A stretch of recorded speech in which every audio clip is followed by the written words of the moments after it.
Thank you. Well, as we said at the open, there is breaking news from the Mueller investigation. We're not exactly sure what some of it means, but it is coming at us right now. Former FBI Director Jim Comey testified, by the way, on Capitol Hill today. He dropped his initial plans to mount a legal challenge to the subpoena he received from Republicans on the committee. What did we learn from Comey on the Hill? Tom Fitton was watching carefully. He is president of Judicial Watch, here to tell us about that and to assess the Mueller memos we were just talking about. But first to Comey. Tom, thanks for coming on. What did we learn? Well, we learned that Comey isn't worried about being prosecuted for any misconduct because he didn't take the fifth. And we also learned the FBI and Justice Department are still hampering the investigation by ordering him not to answer many key questions, according to Republicans who've complained about the way it proceeded. Can I ask you a question, though? Didn't Comey, am I overstating this, and I want to be fair, but it seemed to me like Comey committed perjury last time he testified because he said that he had never participated in leaking while FBI director, and then Andy McCabe, who would know, later said that he had. Did anyone ask him about that? Well, I don't know, but I guess it depends on what the meaning of leak is. I guess it does. And he took those FBI memos, FBI files of Donald Trump, and leaked them with the specific purpose of getting a special counsel appointed. You know, he ought to be under criminal investigation for taking those records and leaking them, and he's also under investigation about potentially taking classified information. And, you know, if you're under criminal investigation at the federal level, and someone asks you questions about it in an official circumstance like this, you often take the fifth. Are you starting to, I mean, meanwhile, but he didn't. George Papadopoulos was in prison until a minute ago.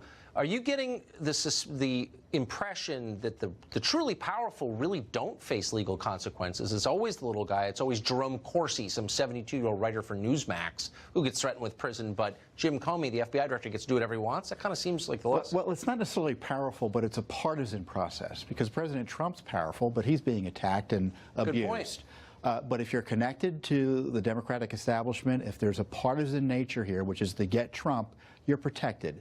And Mr. Comey is Mueller's witness. He appointed Mueller. He's friends with Mueller. He worked with Mueller. He's friends with Mueller. And now we're seeing what happens if you're a friend of Mueller. You get protected by this Justice Department and this FBI. And if you're not a friend of Mueller, you'll be used and abused in the case of Cohen, who was used to go after Trump in dishonest ways, in my view, by this special counsel. And he's being abused and being thrown under the bus. Oh, yeah, we used his testimony. We were able to insert the word Russia 50 million times as a result of these plea deals that really didn't have anything to do with Russia collusion.